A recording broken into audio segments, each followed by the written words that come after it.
Estamos con el doctor Jorge León, Ya. que, bueno, estratega político y de gobernabilidad. Vamos a hablar un poco sobre el repunte de la violencia. No sabemos si a manera de estrategia política en campaña o si en realidad son datos que deben alarmarnos en la manera en que nos están impactando todos los días. Muy buenos días, doctor León. Bienvenido a la cabina de I-99. Gracias por aceptar la invitación.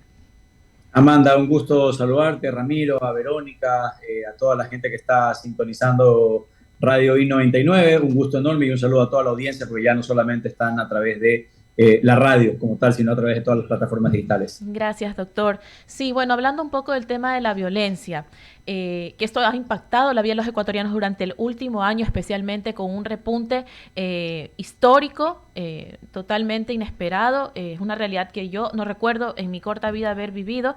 No sé, doctor Cepeda, si usted en algún La mía no momento está corta la vida y sí, pero tampoco lo he vivido. pudo ver estos titulares a diario que cada vez son más sádicos, más horripilantes, cabe la palabra. Y bueno, tenemos hoy por hoy una tasa de un muerto por hora, 24 muertes violentas al día.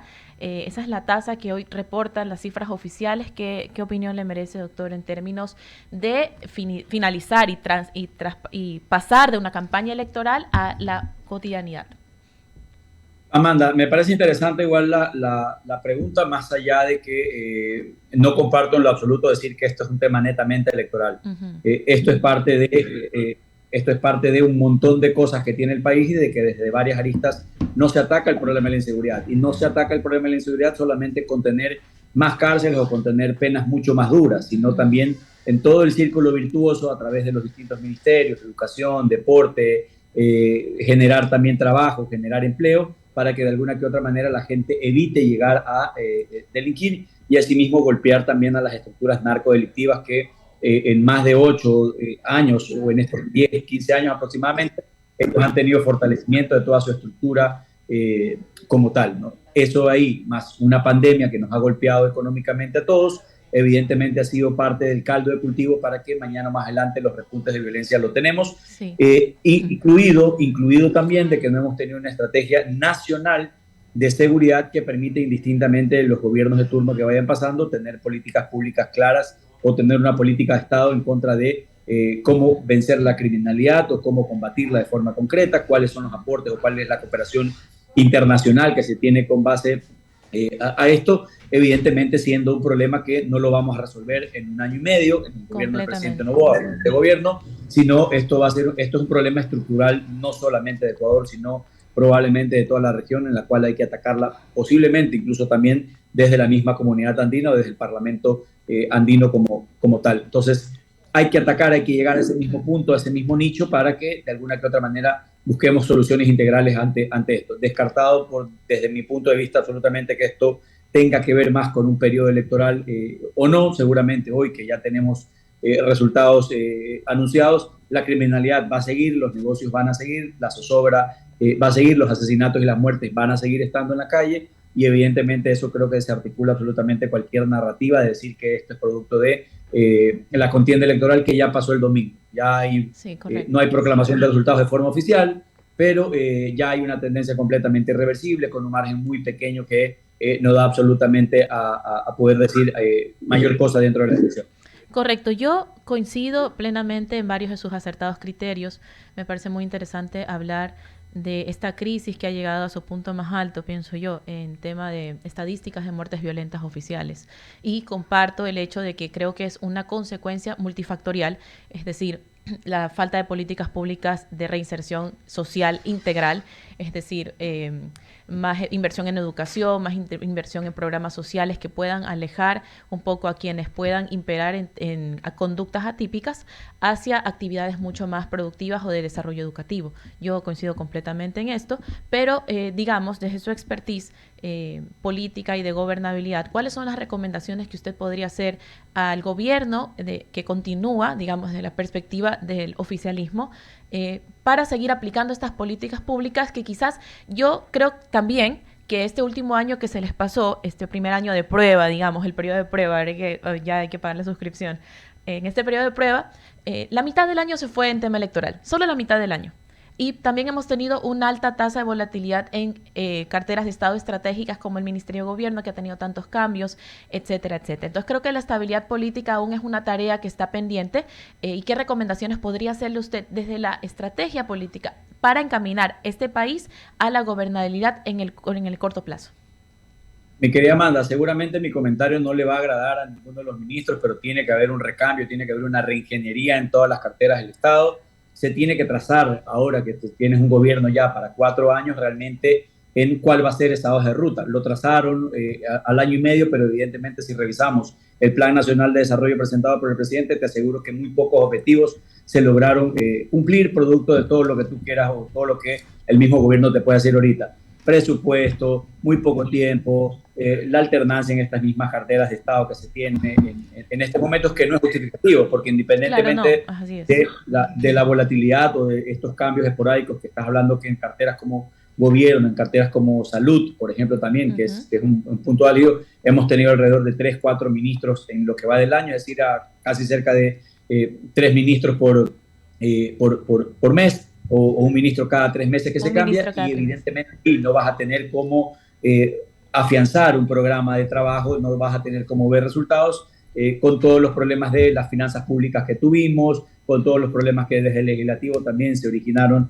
en algún momento, pero la reingeniería en el gabinete del presidente Noboa tiene que ir. De hecho, escuché sus declaraciones en las cuales mencionó que iban a haber cambios en el gobierno. Seguramente eso será a partir de mayo, los dejarán concluir en esto, pero yo no comparto que hayamos vivido un año de prueba, más allá de que, a ver, no estamos para probar el juguetito del gobierno o el juguetito del poder en el este.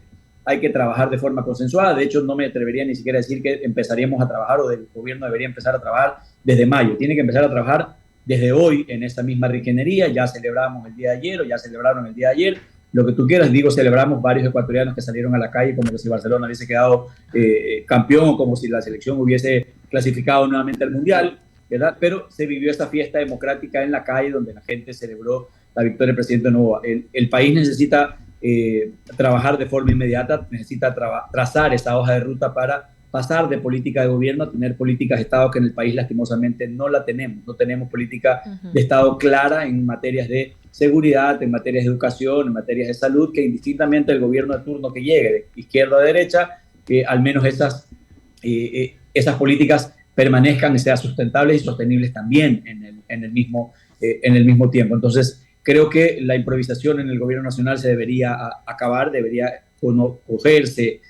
acogerse también recomendaciones como las que ustedes planteaban antes del corte, también con el tema agropecuario, porque fácilmente creo que Ecuador puede ser el granero no solamente del país, sino de Latinoamérica entera, por la cantidad de tierra que se tiene, por la cantidad de producción. Pero a ver, esto no se sigue solucionando con condonación de deudas, o no se sigue solucionando con más bonos. Esto hay que trabajar realmente en un proyecto de estudios de suelo a nivel nacional sobre qué es lo que se tiene, qué es lo que tiene cada sector, y tienes un ejemplo muy bueno y súper claro en Estados Unidos. ¿Ya? Lo que produce Texas, por ejemplo, no lo produce California, lo que produce California no lo produce Florida. Claro, hay una alimentan de ventaja comparativa entre estados federales. Alimentan la demanda interna y de ahí, evidentemente, lo que sobre pasa a partir del mundo. De hecho, Estados Unidos tiene uno de los vinos mucho más caros del mundo, creo que está en el top 3, top 5 de los vinos más caros del mundo, cuando no lo son ni los franceses ni los españoles, en este caso, que son mayores productores de este mismo. Ejemplos como esos, por ejemplo, deberíamos llegar, o si nos queremos ceñir a la región, tienes Uruguay, que exporta más cantidad de arroz que la que exporta Ecuador,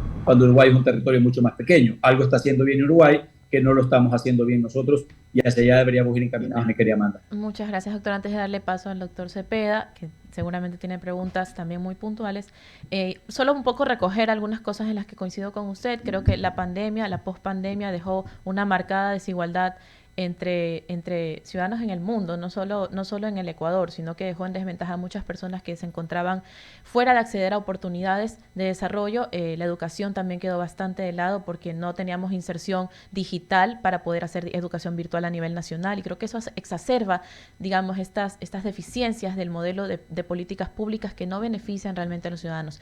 El doctor Ramiro Cepeda con usted. Muchas gracias. Jorge, ¿cómo te va? Mi querido doctor Cepeda, un gusto enorme saludarlo. Lo veo que llega de buen ánimo y eso se contagia. Sí, se contagia. Con su atuendo de Guillermo Dávila está bien, ¿ah?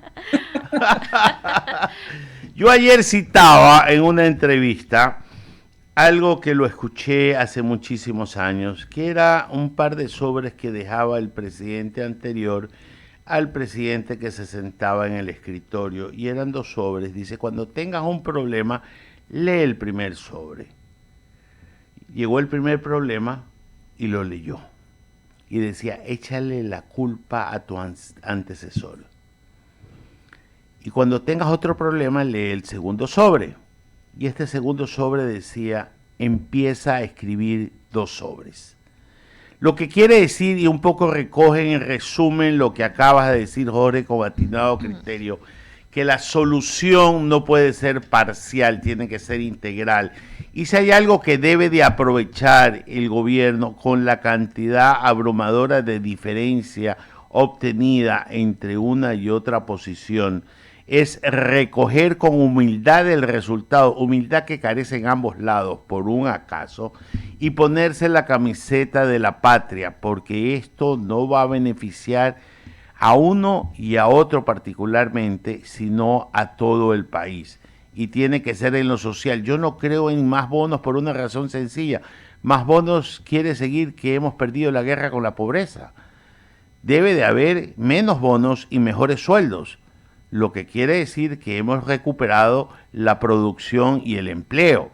Para mí es el sentido común el que salta a la cabeza. La necesidad del bono en el gobierno del presidente Maguad fue una necesidad histórica por la crisis bancaria que se suscitó tanto por los congelamientos, por la caída del sistema financiero, casi en la mitad.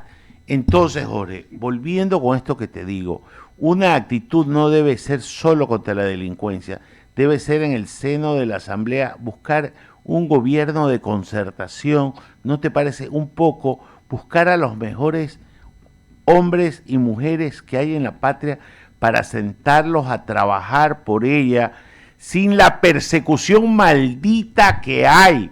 Porque creen que todo el que se sienta, y esto va por la Contraloría, a cada uno que se sienta ahí, cree que le tienen que joder la vida, y se la jode por 7 años, y nadie en su sano juicio quiere sentarse a un cargo público por el temor a que le sigan persiguiendo con razón y sin razón. Yo tengo un amigo que ocupó un importante cargo hasta hace unos 5 o 6 meses, y lo tienen persiguiendo, y es una persona honesta hasta la pared al frente.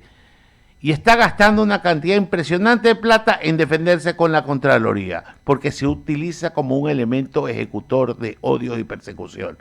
¿Cómo hacer para cambiar este chip social que está casi infectado en la cabeza de los políticos y ponernos esto que yo he resumido con un criterio más romántico que cualquier otra cosa, ponerse la camiseta de la patria? Sí, a ver, Ramiro, creo que señalas muchísimas cosas y al final de cuentas creo que el presidente de la República tiene que llegar a ser coherente con la persecución. En varios de sus discursos hablaba que era una persona que había sido perseguida, que sus familias habían sido perseguidas, pero ojo, en este año y medio particularmente he visto que ha hecho exactamente lo mismo con el ejercicio del poder. Sí, el poder está para ejercerlo, pero evidentemente no está para abusar del poder, sino que hay que saber gestionar el poder, lo que se tenga directamente con el poder, con el fin o el beneficio supremo de beneficiar a la mayor cantidad de ecuatorianos, de ecuatorianos posibles que se tenga a través de políticas públicas, a través de políticas de Estado, a través de programas, planes, proyectos que sean sustentables y sostenibles en el tiempo. Y evidentemente no hablamos directamente de seguir otorgando, seguir consolidando directamente bonos, sino de repente crear unos nuevos estímulos, no solamente al productor, sino también al mismo empresario, y sobre eso canalizar. La gobernabilidad, evidentemente, sobre la Asamblea Nacional va a ser fundamental para lo que se quiera hacer en estos mismos 2 años. Lo conversaba el día de ayer también con un amigo, decir, bueno, son 4 años más de gobierno, más este año 8 meses de gobierno, estamos hablando de un periodo alrededor de casi de 6 años, en donde, desde mi perspectiva, creo que también el ecuatoriano promedio no va a aguantar 4 años más para recién ver cuáles van a ser los resultados. Probablemente la métrica o la expectativa sea al año y medio o a los 2 años, en donde podamos decir, ok, ya tienes más tiempo en el gobierno, ya has experimentado lo que es el poder, ya has estado sentado en el poder, estás continuando tu propio periodo, no estás iniciando un periodo de cero. ¿Dónde está la información? ¿Dónde está la data pública? ¿Dónde está cuáles son o cuáles van a ser esos objetivos? Y lastimosamente, me quedo, Ramiro, en esta misma segunda vuelta me parece que hemos caído más en seguir eligiendo, que no debería ser el camino, de elegir el menos malo o el que menos daño me haga, sino deberíamos elegir realmente el mejor o la mejor propuesta, el mejor camino o la mejor tendencia para el beneficio directamente del país. Ahí va a estar lo complejo, y tú señalabas también algo que me hace muchísimo sentido, y es acoger las recomendaciones o escuchar absolutamente a todos los ecuatorianos, a todos los sectores, con humildad. Humildad por sobre todas las cosas, y humildad no significa humillarse, no significa bajar la cabeza, sino estar en esa apertura que el país en este momento la requiere, para sobre eso empezar a construir un nuevo camino y trazar el beneficio absolutamente. Y Jorge, gran ejemplo dieron las autoridades seccionales que responden a la candidatura que no fue favorecida con el voto popular. Viendo la reacción de las principales autoridades de Quito y Guayaquil, prefectos y alcaldes, fueron en otro sentido. ¿Saben qué? Señor, ya ganó, ya se acabó esta discusión, se acabó la persecución, déjenos trabajar y vamos a ayudarlo a trabajar a usted, porque el beneficio de las ciudades y provincias más grandes de la patria termina siendo un desahogo para la autoridad central, y hay que verlo de esa manera, porque sin ánimo de decir, pero creo que de lo que veo, que esas 4 autoridades están haciendo un buen trabajo. Puede que no sean de la simpatía de la mayoría, pero sí fueron de la simpatía de la mayoría de sus pueblos, y eso también hay que respetarlo, porque el mismo pueblo que lo eligió al presidente como su primer mandatario, los eligió a ellos como sus burguemaestres y prefectos de la provincia. Entonces yo creo que si comenzamos a respetarnos las decisiones populares en la vía y contravía, seremos un mejor país. Por supuesto, mi querido Ramiro, hay que construir realmente este proyecto país que beneficie absolutamente a todos.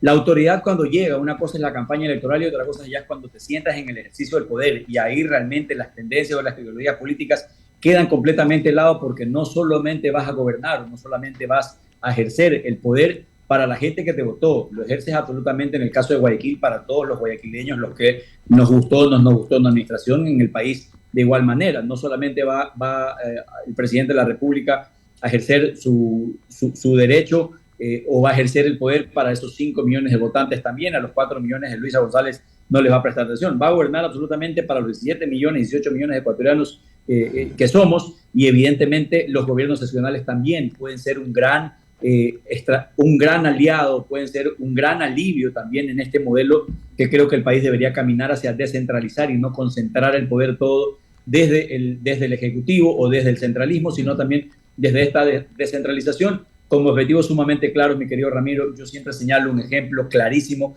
de que no podemos avanzar, no podemos pensar en turismo, por ejemplo, como un dinamizador de la economía o crear círculos virtuosos de economía, cuando en algunas partes de la ruralidad todavía no tenemos agua potable o no tenemos alcantarillado.